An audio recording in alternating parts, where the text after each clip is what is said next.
Keeping up with Oregon's employment laws, it can feel like a full-time job, right? I mean, just when you think your handbook is finally perfect, boom, new updates are already in effect. So today, we're going to cut right through all that noise. I've got a tactical shortcut for you. 4 super specific, high-impact edits your handbook needs right now to be compliant for 2026. Let's get into it. All right, so here's our game plan. We're going to knock out 4 quick wins. First, we'll talk about the new pay stub decoder. Then there's a small but important sick time update for blood donors. After that, a really crucial clarification on paid leave notices. You don't want to miss that one. And finally, a much smarter way to handle minimum wage in your policy. Stick with me, and by the end of this, your handbook's going to go from reactive to truly proactive. Okay, first up is what I'm calling the pay stub decoder, thanks to Senate Bill 906. Now, this one is all about a whole new level of transparency for employee pay statements. And look, let's be super clear. This is not some minor little tweak. It's a mandatory notice that you have to give to every single new hire. The whole idea is to build that trust right from day one. So this has been in effect since January 1st, 2026. The law basically says that every new person you hire gets a detailed explanation of their pay statement. I love this analogy. Think of it as a user manual for their paycheck. It's brilliant, right? The goal here is to give absolute clarity from the get-go, and honestly, to stop any potential wage theft claims before they even have a chance to start. So what exactly has to be in this decoder? Well, this is where the details really matter. You're basically creating a complete glossary of all your payroll codes for pay rates and deductions. It also has to list all the types of pay rates you use, and I want to stress, we're not talking specific dollar amounts here. We're talking categories, like hourly, salary, commission, that kind of thing. And here's the kicker, the part you cannot forget. This notice has to be reviewed and updated by January 1st, every single year. Okay, so let's make this super actionable. Where does this new notice live? Well, it slots right into your onboarding materials and your main compensation policy. As for who owns it, this is a team effort for payroll and HR ops. Your first 2 steps are simple but crucial. 1, inventory every single pay and deduction code you use. 2, draft the notice. And hey, here's a pro tip for you. Oregon's Bureau of Labor and Industries, that's BOLI, they actually have a template you can use. Don't reinvent the wheel. It's a fantastic place to start. All right, and of course, there's always a motivator, right? If you're not compliant, there is a potential civil penalty of up to $500. But you know what? Honestly, the real cost here isn't the fine. It's about starting off on the right foot, establishing that good faith and clear, transparent communication from an employee's very first day. That's priceless. And one last thing on this, and it's a big one. Please, please, please do not let this update just die in the handbook. You have to train your managers. They absolutely need to know this document exists, what it's for, and how to handle those basic questions when a new hire inevitably asks. A little bit of training up front is going to save you a world of confusion later on. All right, let's move on to our second quick win. This one's about a small, but I think really meaningful expansion to Oregon's paid sick leave law. It's a super easy update to make, but it can have a really big impact on employee goodwill. So, thanks to Senate Bill 1108, which again has been in effect since January 1st, 2026, there's a new qualifying reason for using protected sick time, and it's for donating blood.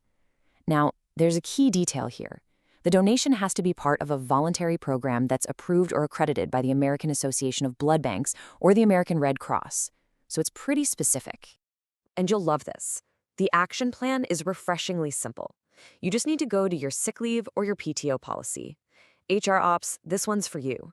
All you have to do is add qualified blood donation to the list of permissible uses for sick time. And then just double check that it follows your normal sick time request process. That's it. No need to overcomplicate this at all. And here it is again. You've got to train your managers. They are on the front lines, dealing with absence requests every single day. They must understand that this is a protected reason for an absence. You want to avoid any compliance slip-ups, for sure. But just as importantly, you don't want to make an employee feel like they're being penalized for doing something amazing for the community. Okay, edit number 3. Now, this one isn't actually a new law, but it's a super crucial point of clarification for your handbook when it comes to paid leave Oregon. And I'm telling you, misunderstanding the notice rules is probably one of the easiest ways to find yourself in hot water. So the law is totally clear that yes, employees have to give notice. But, and this is a big but, What counts as proper notice? Well, it all hinges on one key factor. Was the leave foreseeable or not? And your policy, it needs to spell this difference out with absolutely zero ambiguity. Okay, let's break this down because it's so important. We've got two different scenarios. First, foreseeable leave, like a planned surgery. The standard there is that the employee has to give you oral notice at least 30 calendar days before the leave starts. And get this, you can only require them to give you written notice if that's already part of your written policy. Now, for unforeseeable leave, a sudden emergency, the rules are totally different. They need to give oral notice within 24 hours and then follow that up with written notice within 3 days. See the difference? It's huge. So, how do we translate this into an action plan? Simple. This goes right into your leave of absence or your paid leave Oregon policy. This is a job for HR and employee relations. The mission? Clearly state those two different notice rules, the foreseeable and the unforeseeable. And this next part is absolutely vital. You have to explicitly state that your normal attendance policies cannot be used to penalize someone for taking this protected leave. No attendance points, no write-ups, nothing.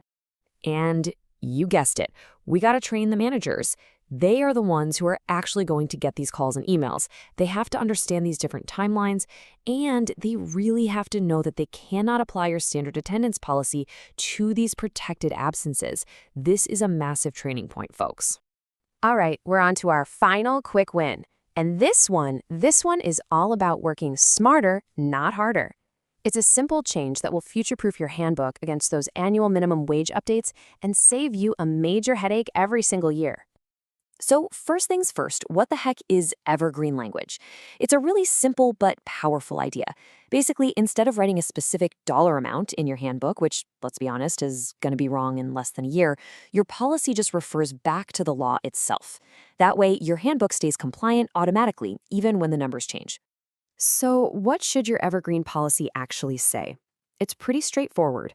You just need to state that your company complies with Oregon's applicable minimum wage rate based on where the employee actually works, because of that 3-tier system they have. You should also note that the rates get adjusted every year on July 1st. And here's the most important part, what not to include. Do not, under any circumstances, list the specific dollar amounts for the standard Portland Metro or non-urban rates. Let your payroll system worry about the numbers. Your handbook should just state the policy. And here is your super straightforward action plan. Pull up your compensation or pay policy. This one's for HR ops and employee relations. Step 1 is a fun one. Search and destroy. Find every specific minimum wage dollar amount and get rid of it.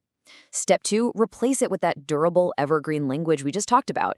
I'm not kidding. This is a 5-minute fix that will save you a headache every single July. Okay, we have covered a lot of ground, and we did it fast. So now let's just pull this all together. Let's turn these 4 edits into a simple, powerful process that you can literally start using today. It really boils down to 4 steps. Step 1, audit. Go look at those 4 policy areas we just talked about: compensation, sick leave, paid leave, and minimum wage. Step 2, assign. Give the tasks to the right owners, whether that's HR ops, payroll, or employee relations. Step 3, implement. Make the actual edits. And step 4, the one that makes it all work, train. Train your leaders. And that really brings us to the final thought I want to leave you with.